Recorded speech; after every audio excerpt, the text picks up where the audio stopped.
शुरू हुआ खरमास पूरे 1 माह इन कामों को करने की है मनाही। जाने क्या करें और क्या नहीं।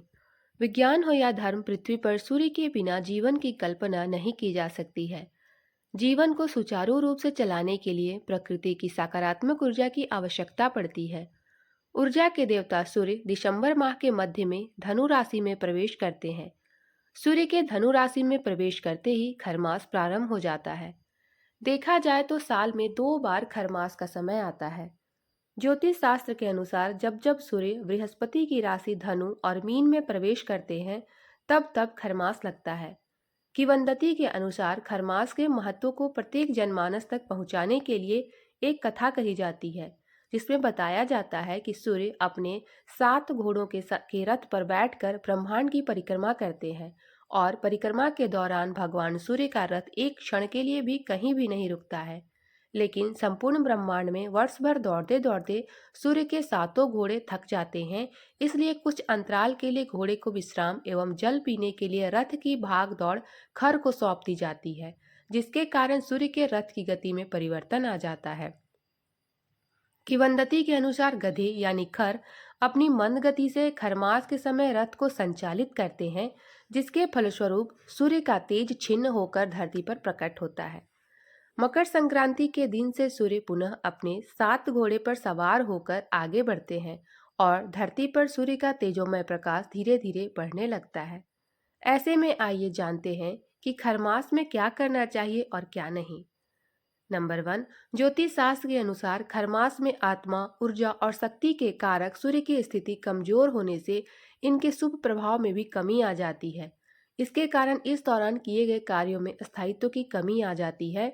इसी कारण खरमास में विवाह, गृह प्रवेश, नए व्यापार या किसी प्रकार की नई शुरुआत पर रोक रहती है, क्योंकि खरमास में इन कार्यों की सफलता की संभावना कम होती है। खरमास में हवन, विवाह चर्चा, गृह प्रवेश, भूमि पूजन, द्विरागमन, यज्ञोपवीत तथा अन्य कर्मकांड आदि तक निषेध रहता है। नंबर 3, खरमास में पूजा का खास महत्व है। खासकर सूर्यदेव की पूजा से आपको लाभ होगा, इसलिए रोज सुबह उठकर सूर्यदेव को जल चढ़ाएं और सूर्य मंत्र का जाप करें। नंबर 4, खरमास में भगवान विष्णु की पूजा करने से बहुत लाभ होता है और ग्रहों की स्थिति अच्छी रहती है। खरमास में भगवान विष्णु को पीली चीजों का भोग लगाएं और उनकी पूजा करें। नंबर 5, खरमास में गरीब, जरूरतमंद और पशु पक्षियों को अन्नदान करना चाहिए।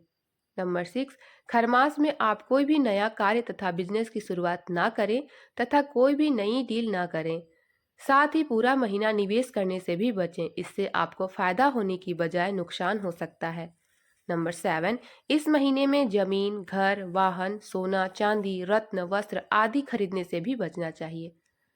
खरमास में सगाई, शादी विवाह, गृह प्रवेश, मुंडन, घर खरीदना, उपनयन संस्कार आदि कार्यों से भी बचना होता है। नंबर 9, मान्यता है कि इन दिनों तामसिक भोजन करने की मनाही होती है।